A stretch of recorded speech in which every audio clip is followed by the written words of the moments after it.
You are listening to the IndyCar Report every Thursday on the Central Indiana Sports Report. And every day on the Central Indiana Sports Report is Greg and his friends talk sports. Elijah Poe is going to be on there talking Indy qualifying and previewing the race on Sunday. Welcome, IndyCar fans, to this week's IndyCar Report every Thursday morning on the Central Indiana Sports Report, although this week it's afternoon because of the Big Ten tournament going on. Normally on Thursday morning, I'm your host, Greg Mengel, and I'm joined by our IndyCar guy, Elijah Poe, who's going to be taking over the conversation here in a minute, and Dave Chanley. And I am at Hartford City Public Library here to do a podcast about the sectional champion Blackford Bruins. So everybody interested in that, go check that out. As long as they're in the tournament, I'm going to be podcasting about the Blackford Bruins. So about to head out there. It's going to be a cool podcast. I think kind of an experimental thing I'm doing, Elijah. Awesome. Yeah, I love it. Kind of setting the ground for today's podcast. I'll get into some standings. First time since June 23rd, all the way back in 2024, we have a new NTT IndyCar Series leader, that being Joseph Newgarden in first. And second, we have Kyle Kirkwood. Third, Scotty Mack. Fourth, Pato Award. Fifth, Alex Palou, all the way in fifth place. I know it's crazy to hear. Sixth, David Malukas. Seventh, Christian Lundgaard.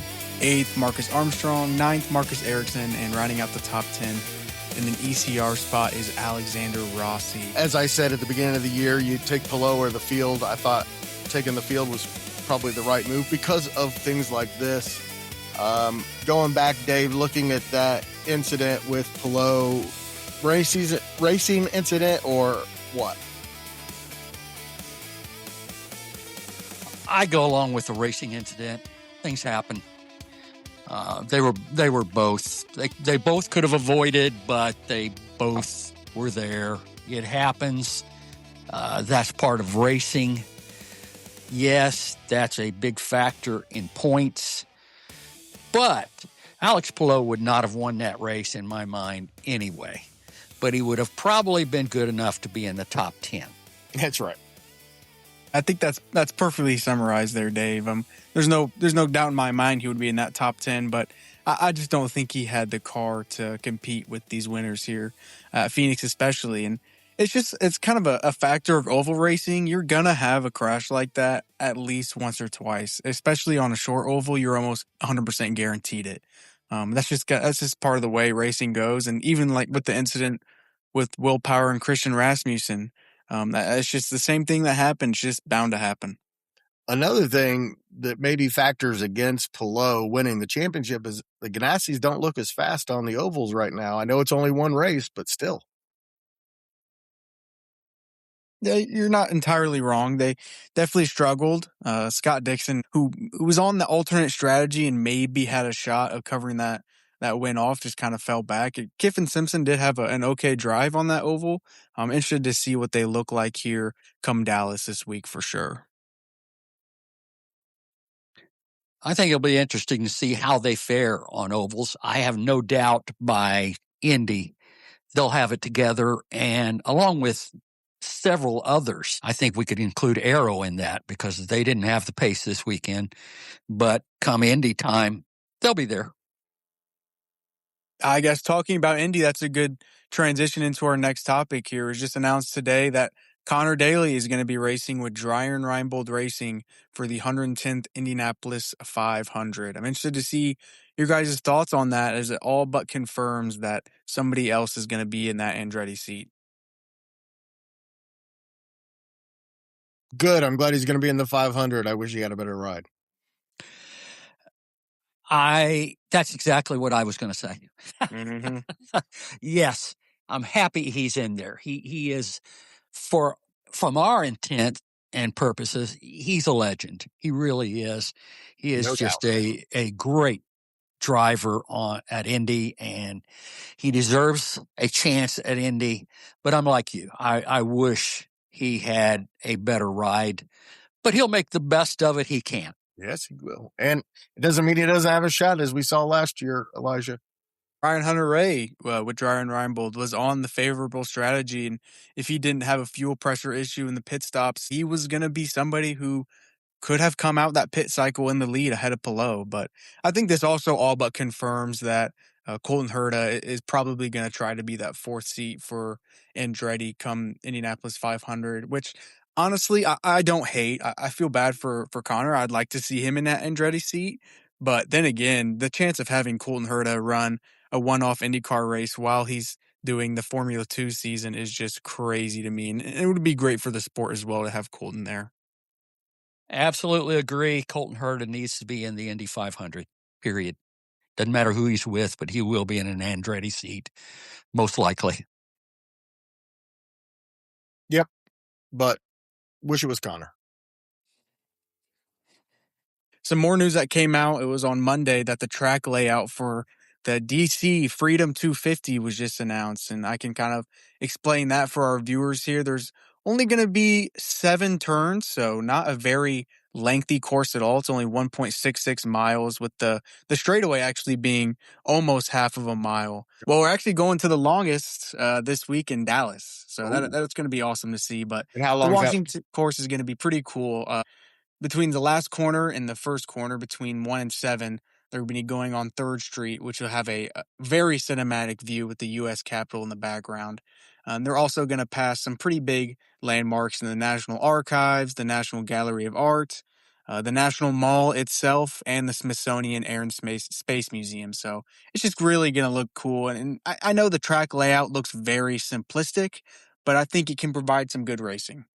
It looks like a great racetrack, to be honest with you. And even if it turns out to be a parade, Dave, this is an amazing achievement by IndyCar. That is one, pulling it off in Washington, D.C. is one that I really never thought they would pull off. Nope. And I have to say, I wonder how much Fox had to do with that, because I'm sure they played into this. But yeah, it's a great thing for everyone, especially it's the 250th birthday of our country. And to have a race there this particular year, pretty cool. Dave, it seems like it's something that Donald Trump requested himself. I've heard that, but I I don't have much to say about that. Pretty interesting, though. Of course, he's put together the UFC fight as well on the lawn and things like that. He's trying to bring everything he can to DC for but I don't know what a 250 is. Something's in whatever it is. But it is interesting that it seems to be his brainchild along with Roger Penske. I'm most interested to see just how many people go. Early reports were saying that they're expecting, because it's free to the public, you can go anywhere on the track and watch. They're expecting 1 million people. I think that would be incredible. I don't want to say I'll see it when I believe it, but 1 million people, I'll see it when I believe it. My goodness, that is a lot of people. I don't think there's ever been 1 million people in an auto race. No, but the thing is, they could probably fill it on the National Mall and just the space that this track takes up. I think it's going to provide some of the best viewing experience on TV. I imagine Fox is going to have a beautiful presentation.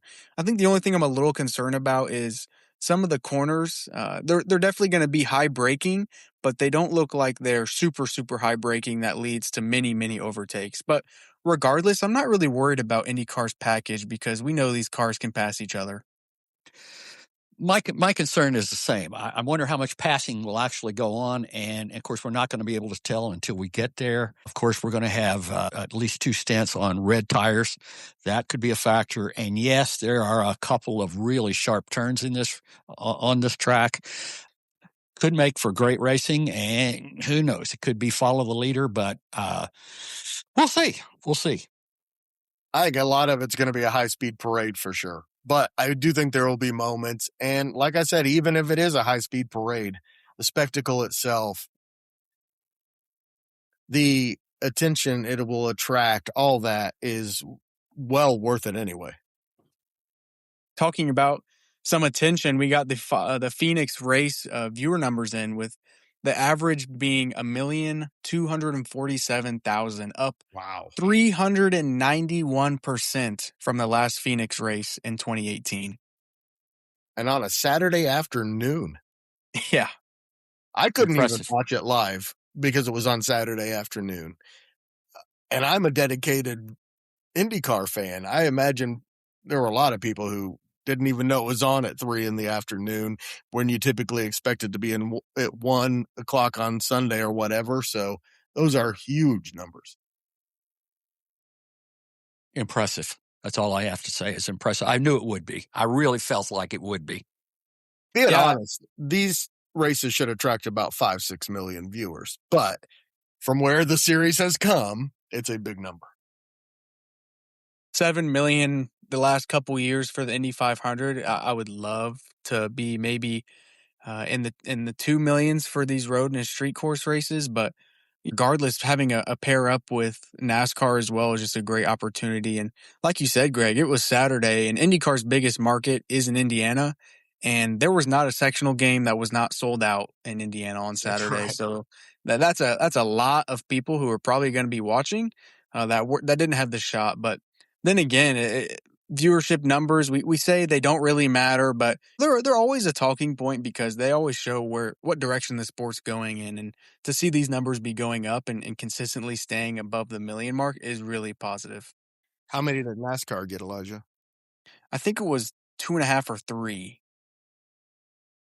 Okay. IndyCar is definitely trending in the right direction. I give part of that credit to Roger Penske, and I also give credit to Fox. They're, as I've said many times, they're all in, and they're just being able to show people what we already know, and that is it is just great racing, and they're doing a great job of promoting it. This probably isn't the right time to bring this up, but you ever think that maybe the kart IRL split actually led to this really great era? Because you took the kart professionalism, all the great teams, you took the IndyCar competitiveness and kind of mixed them together, and it turned out this what's been a beautiful sport the last 3-4 years.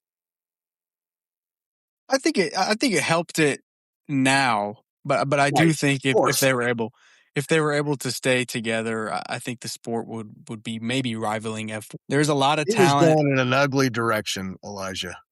Ugly direction. You're not wrong, but motorsports and as a whole it kind of fell off for open wheel racing for a period of time. So maybe if they stay together, they could have built up what they already have. But then again, the direction they're going now is super, super positive, and I think that's all that really matters. Just a little bit of credit there to Tony George, Dave. Yeah. Yes. Who saw the problems and said, I want a competitive league. And this is partly due to him. Yes, I agree. Well, moving on, we have a new race. In the third week in a row, we've got a race here. IndyCar is headed to Dallas to race around the streets of Dallas. They'll go around the Dallas Cowboys Stadium. They'll be right next to the Texas Rangers Stadium as well. And for both of you guys, what an opportunity for IndyCar to start this season off with a bang. Dallas is a good area. It's a good racing area. The speedway there at, of course, at Fort Worth, the Texas Motor Speedway has always been a great venue. But this is a totally different concept, a totally different race. And I think it's going to attract more people, a lot of different people that are just curious about what this is. And I think it'll be a good thing. Unfortunately, IndyCar went to a formula that doesn't quite work on the 1.5-mile high banked ovals. So that track was kind of out along with some others. Texas is Indy South when it comes to IndyCar racing. And of course, the tradition of AJ Foyt and the racing down there speaks for itself. And it is a great IndyCar place, and it needs to. But this, again, getting this around Cowboys Stadium like Formula One did with Hard Rock Stadium down in Miami is another huge home run. I've watched that Formula One race, even though, as you know, Elijah, I try to avoid Formula One as much as possible. I have watched that race down in Miami, and it is a really cool spectacle. And this is going to be even bigger, I think. I think the thing I'm most interested in is this track layout just looks awesome for overtaking zones. To me, it kind of looks like the Big Dipper, or a pot in a pan.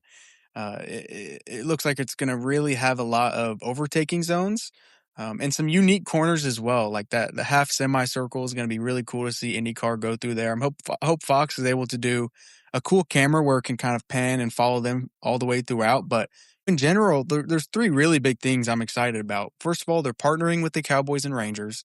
What an opportunity to promote IndyCar.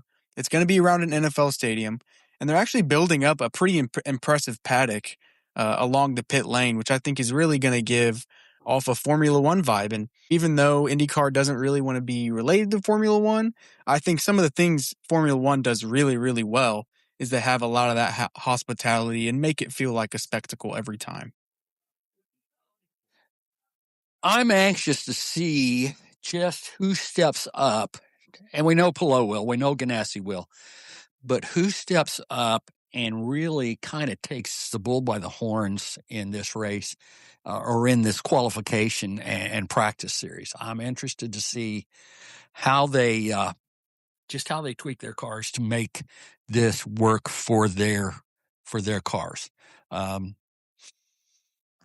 just excited about it. I think it'll be really good racing, but I will be tuned in for the qualifications as well. Big weekend for the Ray Halls and the Carpenters. Yes, they need to at least continue what they started last week. Last week, they stepped up big time, and they don't have to win, but if they can just be a player, they're on the right track. I think that's a perfect point. I think when you look what they did at St. Pete and Phoenix to have 3 results in a row here in Dallas, I think it's kind of a prove it week for them. You know, are you legit because you've had 2 good performances? Can you continue that success? Is definitely going to be a very interesting storyline to follow, because it would just be great to have 2 more pretty competitive teams in this paddock and an already stacked IndyCar field. What are maybe some drivers you guys are keying in on and looking for this weekend? A big one for me is going to be Kyle Kirkwood. Had really good results at St. Pete, second in Phoenix, but just hasn't quite gotten over the barrier and been obviously in first place. But with those Andretti's on the street course, I can't expect anybody else but Alex Palou to rival him. Obviously, Palou's big, but I also love Alex Palou. I think he was a tremendous ambassador for the sport after he won Indy. He went places. I don't think it could have been done better. But at the same time, I'm going to be rooting against him just so that we have other people that can kind of step up. And I'll tell you, I think the team that really needs to step up is Arrow and Pato and Lundgaard. I think I don't think they've gotten off to the start they had hoped. It's not bad, but I still don't think it's the start they had hoped. And it's time for them to really step up and become a player. I kind of have a question to go off that. Even when didn't mention Nolan Siegel. I was about to say that. It was one of my topic points. When people think of McLaren, especially the way McLaren is now, where Zach Brown and Tony Kanaan are very, very involved in this program, and you look at drivers like Pato O'Ward and Christian Lundgaard, who are very skilled, and their third driver is Nolan Siegel, who is 2 points ahead of Stingray Robb and 3 points behind Will Power, who crashed in both races. I guess my question to you guys is, do you guys think he will be in the seat and make it to the Indianapolis 500? Because I just can't imagine the turmoil right now in that shop. He's taking some heat off of Kiffin Simpson, I'll tell you that. Yes, he has. And I didn't mention him because he's not a player. He's a back marker. And he has got to step up. And I don't know what that entails, what's going to happen or what's going to have to happen for him to do that. But I think he'll definitely be in the seat at Indy. Now, after that, there may be some firings going on. But last year, remember this, there was 27 cars. Nobody got fired last year, which is rare. So I picked him to win his first race this year. He just looks completely lost, even more than last year when we were talking about this, Elijah. It's pretty unfortunate, too, because of all the interviews and the videos and stuff. He is a really nice guy. But at the end of the day, you're driving an IndyCar. You don't really have to be nice. You have to have a result. And the results just aren't there. And when you're talking about a brand like McLaren, especially with how big they are right now, coming off a back-to-back Constructors Championship, Lando, they just won the F1 World Championship. Right. That brand is tied into IndyCar as much as they like it or not. And when people look at a Pato Award and Christian Lundgaard, they think of, wow, those are some really good drivers. And Nolan Siegel, nothing against him, but it's just not cutting it right now. And maybe he can have a result here or there because he desperately, desperately needs it. Well, my answer was I gave away earlier. Who I'm going to be watching all weekend is Graham Rahal, Mick Schumacher, and Alexander Rossi. Those are the guys I'm most interested to see how they do this weekend to tell me whether this is real or not. Because those are my I agree. teams. You named the exact people that I said I am going to be watching and pulling for, because I think Schumacher I just really think he is an up and comer. Yes. And Rossi, you need to continue with a good finish. I'm going to throw out some other names that I think really need a good race. Santino Ferrucci needs a good race. Dennis Hauger is really on track to be a great racer. He could use a good race. The biggest one I think that needs a good race is Will Power. The entire Meyer Shank team could use a good result this weekend as well. Marcus Armstrong had a pretty nice recovery drive last weekend, but Rosenqvist just doesn't look like he's quite in the same form he was last year. Then again, he had a stellar year last year and was an ace in qualifying. But that being said, this team was looking to maybe really take a step up. And even though Marcus is in 8th and Felix is in 12th, we're only 2 races in. There's still a long, long time to go, but I would not be surprised to see them maybe even in victory lane if they can catch a day. I think Marcus Armstrong is really going to be good. He's still young.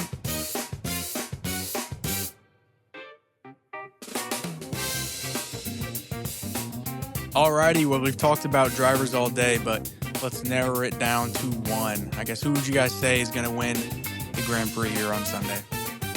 Dave already mentioned mine. Mine is Pato Award is going to win this weekend. Oh, my. I'm going to pull one out of left field here for you guys. I'm going to go with Scotty McLaughlin. I like it. Yeah, I can definitely see him being super competitive. Obviously had a good week at St. Pete. Even though he really hated that car at Phoenix, I was able to see some of his interviews where he just was never really comfortable all week. He still had a great result, but I'm going to go with Kyle Kirkwood. I think he's been very, very close. Had a good race at St. Pete. Just held it on at Phoenix for second place. He's had that consistency these 2 first opening races, and I think going to a new track, we talk about Andretti on the streets. I can really see him winning this one and making a really good, interesting championship fight here as we were 3 races in. But qualifying on Saturday is going to be at 2:30, and just a reminder, that's going to be a 1-lap shootout in the Fast 6, starting with the slowest in groups and going to the quickest. I think that's just going to be awesome. Hey, Elijah, first practice is Friday, is that correct? Yes. Hey, Dave, I'm going to make a prediction. I think the Penske's will be mid-pack and back at Arlington. Just a guess. Okay. I think they're still behind on road courses. Well, darn, now you're making me think on my choice, but I'm going to stay with him. I just think. Well, I could be wrong. He's kind of an unsung hero in that group because he's always toward the front. Mm-hmm. He just always is. He just sometimes never gets the win. But as far as how much bad luck Penske has had over the last year, he's been the one bright spot. And even through his bad luck with the crash on the warm-up lap at Indy, I don't think I've ever had a cringier moment at a race in my life than just feeling bad for Scotty Mack when he crashed out on that warm-up lap. Yeah. But He's somebody who's had his head on his shoulders through all this Penske drama. We talk about Newgarden last year, not really speaking with the media. We talk about Will Power. Where's he going to go? Contracts here and there. But Scotty Mack has been the consistent in all this Penske mess. And, he's a really, really good driver, and he's here for a reason. Thank you so much, everybody, for listening. Again, please check out Elijah on Sunday morning. First thing Sunday morning on Greg and his Friends Talk Sports. He will be recapping qualifying from Arlington and previewing the race. Greg and his Friends Talk Sports every day on the Central Indiana Sports Report.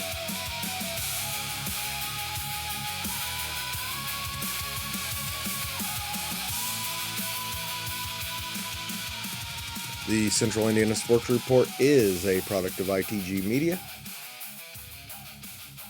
And I love Susie.